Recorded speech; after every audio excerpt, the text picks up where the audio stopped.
Derek and Lisa Schwannebeck at Ellsworth, Nebraska in the Sandhills. Basic enterprises, cow-calf, stalker, or we'd call it custom grazing. Carrying capacity changed when we started doing everything. When we quit haying and started grazing our meadows, we almost doubled our carrying capacity. Running more cattle was huge, let alone get rid of the equipment. But then we started intensive grazing or intensively rotating through the sandhills, and that's incredibly increased our carrying capacity.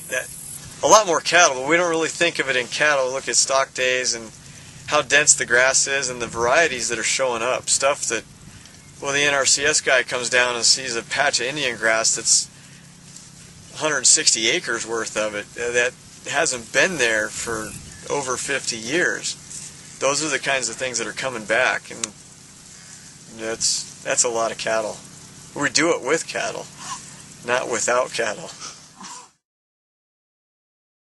Well, rest period is everything. That's what we manage for most. And the big deal I was going to tell you earlier, it's root mass. And I focus maybe too much on root mass because I don't look down there and dig holes like Dave does. But that's the thing. Never the same place, the same time, year after year. Always trying to be a different place at a different time. And not very long if we can. Rest period, though, does change a lot, because when we get to dead, lignified grass in the middle of the winter, we'll stay a lot longer.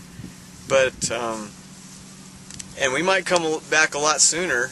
If we were there the 1st of May, we might be back again by the 27th of June. But if we're there sometime in August, we probably won't be back until at least when it's done grazing, or done growing. Maybe we'll be back next spring when we start over again. Well, nothing ever works the way it's supposed to. And that's, as a perfectionist, that drives me crazy. But you got to plan on it not going right. But we try not to come back any less than 45 days. Even when it's raining like this year and things are growing great. 45 days. But it happens. The cows break down or tank blows out, something bad, we have to come back. It happens, but that's our goal. By the end of the summer, it'd be 75 days or more, or maybe not till the next season. Well, typical graze period is never typical. We've got low ground, sub-irrigated meadow, we've got dry meadow, and then we've got these sand hills. And if you found this on a satellite, we've got the worst sand hills in the sand hills. So some of it's really soft.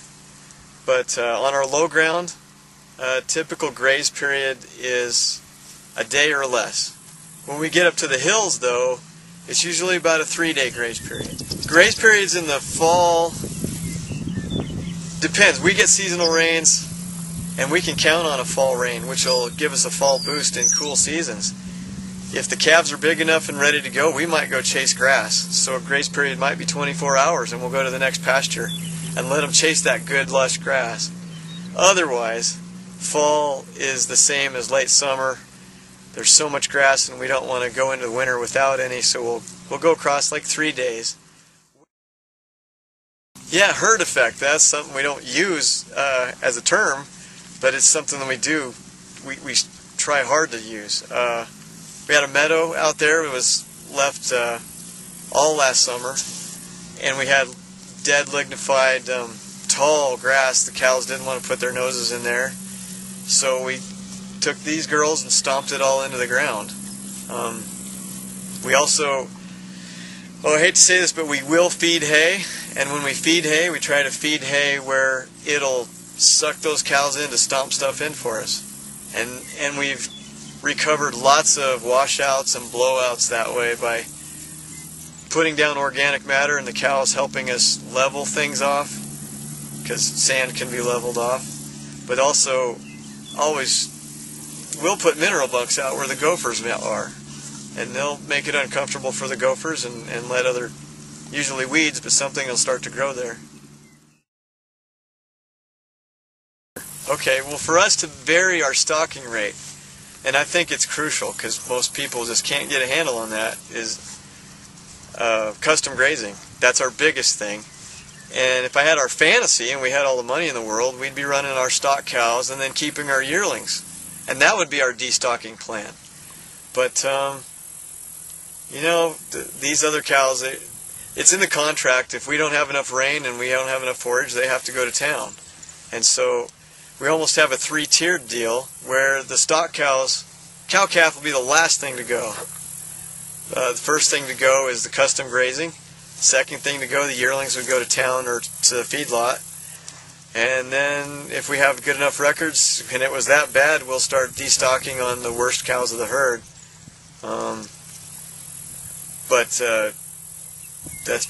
That's got to be really bad. It sure helps you sleep at night though.